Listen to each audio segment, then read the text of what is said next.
gurita raksasa. Iya, kalau mau dibandingkan ini gurita ini sama gunung ini boleh dibilang sebesar gunung. Sama. Ya, dia itu boleh dibilang penghuni di sini di Rawataa. Penjaganya. Ya, penjaganya.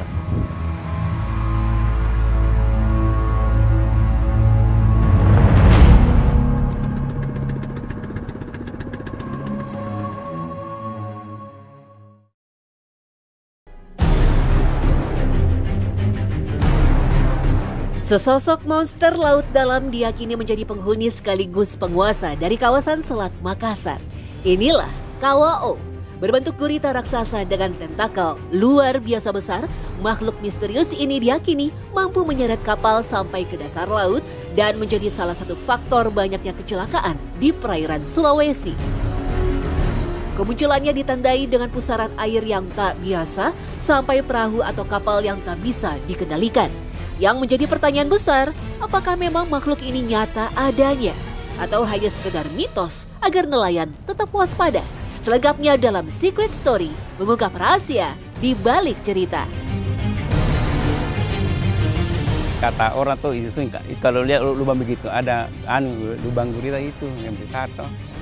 Jadi iya, jadi takut tuh. Ya biasanya ada gurita besar. Ada ya biasanya ada orang tua.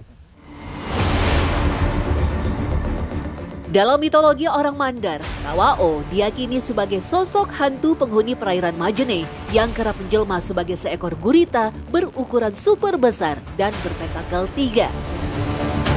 Kawao bahkan telah menjadi teror menakutkan bagi para pelaut Mandar. Pasalnya sering muncul di titik jalur pelayaran tradisional sekitar Majene dan Polewali Mandar. Kami meminta Pak Banhar, seorang nelayan sekaligus pelukis spiritual, untuk menggambarkan seperti apa hantu gurita laut yang selama ini ditakuti para nelayan Mandar. Dan hasilnya benar-benar mengejutkan. Tapi kok melihat ukurannya kok besar sekali, ini kan bukitnya ini ya. Iya, ini bukitnya Kenapa dia Rawataa. hampir setinggi bukit? Oh, memang ini gurita di sini di perairan Rawataa ini dibilang gurita raksasa. Iya, kalau mau dibandingkan ini gurita ini sama gunung ini boleh dibilang sebesar gunung. Sama. Ya. Pernah melihat. Nelayan di sini sering dilihat juga ini, sering nampak juga ini kalau para nelayan semua sering dilihat juga nelayan.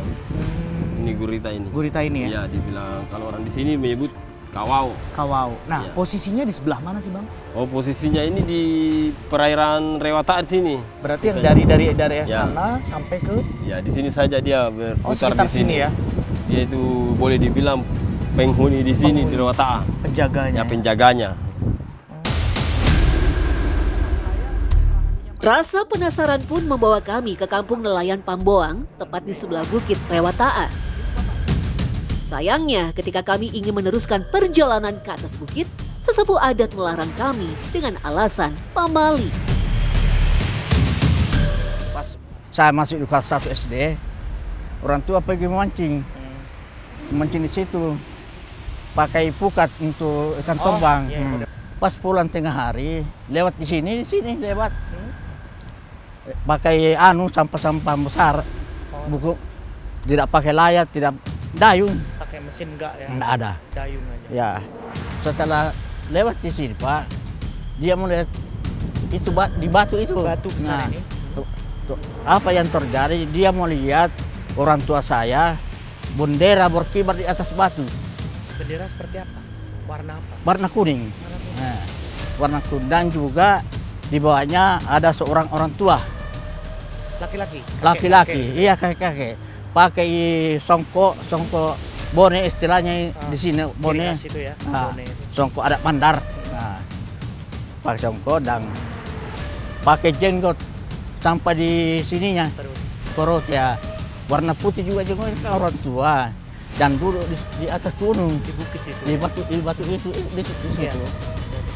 Pada saat mau ditinggalkan ya Rawataa, dia lagi melihat ke situ, hilang begitu Si saja. kakek itu didekati. Iya, hilang.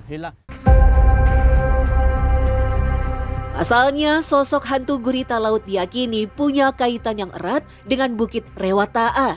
Sebuah goa bawah laut diyakini menjadi sebagai tempat bersemayamnya KWO untuk kemudian dia bergerak mengikuti perahu-perahu nelayan. Pak Imam menyebut, dari sinilah biasanya siluman gurita raksasa ini akan bergerak mengikuti perahu-perahu nelayan dari pesisir hingga puncaknya akan menampakkan wujudnya di tengah laut lepas. Betul ada, dilihat orang-orang penyelam. Buahnya besar sekali, mulutnya iya besar, iya. Tapi tidak dilihat guritanya. Iya. Nggak ada yang berani dekat. Nggak ada berani.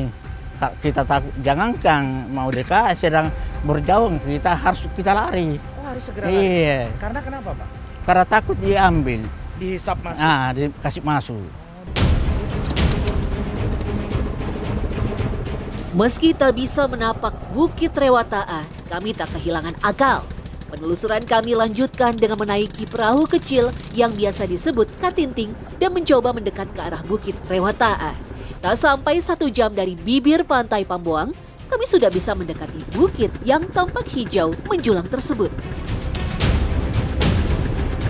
Meski jarak kami cukup jauh, sekitar 500 meter, Pak Marling selaku pemandu kami memilih untuk mematikan mesin perahu. Bahkan pria 45 tahun ini tak berani menunjuk tempat tersebut dengan menggunakan jari tangannya. Sebelah mana yang Oh ini itu bukan sana, sih? itu sana ya. Oh gitu, Bapak kenapa nunjuknya begini, Pak? Ya harus memang begini karena ini kita ikuti arahannya orang-orang tua dulu. Oh, tangan tidak boleh begini Iya, ya? tidak boleh begini. Jadi harus nunjuknya di... Dia nunjuk begini. Sebenarnya kenapa sih daerah Rewataa itu kok harus sakralkan gitu, Pak? Ya artinya bukan juga harus Bukit Rewataa kita nunjuk. Pokoknya kalau kita sudah di laut tidak bisa tunjuk begini, harus. Oh, semua pokoknya. Semua pokoknya. Selama ini hampir semua nelayan Majene tak ada yang berani mendekati perairan sekitar Bukit Rewataa. Meski dari arah pesisir pantai terbilang lebih dekat untuk menuju ke titik pencarian ikan, namun para nelayan lebih memilih jalan berputar menjauhi sekitar Rewataa. Emang seperti apa, Pak, kondisinya kalau sekitar Rewataa itu seperti apa? Pusaran airnya mungkin? Anunya juga yang ditakuti orang ini, ombaknya baru, anginnya juga. Oke, memang dia berpusatnya sekitar situ yang paling keras ya? Iya, ini sudah yang paling ditakuti itu. Itu kayak sandek-sandek yang tadi lewat itu, ya, menghindar itu ya? Disitulah pusat kekhawatirannya orang sandek di situ. Uniknya, meski keberadaan sosok astral gurita raksasa sudah sangat tersohor, namun hal itu ternyata sama sekali tak menciutkan nyali para pelaut dan nelayan Mandar. Selama ratusan tahun orang-orang Mandar bahkan telah mengarungi laut yang kemudian menjadi bagian tak terpisahkan dari Mandar itu sendiri. Karena itulah ada beberapa pantangan yang benar-benar ditaati oleh pelaut Mandar. Tak sekedar percaya terhadap mitos gurita raksasa, tetapi juga bentuk penghormatan terhadap laut dan segala isinya. Misalnya dilarang untuk membuang kotoran di laut, ya kan? Lalu dilarang untuk mencelupkan kaki di laut ketika berlayar. Ya sebetulnya ini adalah salah satu bentuk kearifan bagaimana orang Mandar itu menghargai laut. Dan karena itulah mereka meyakini bahwa ketika laut dihargai, maka laut pun akan menghargai orang yang menggunakan itu.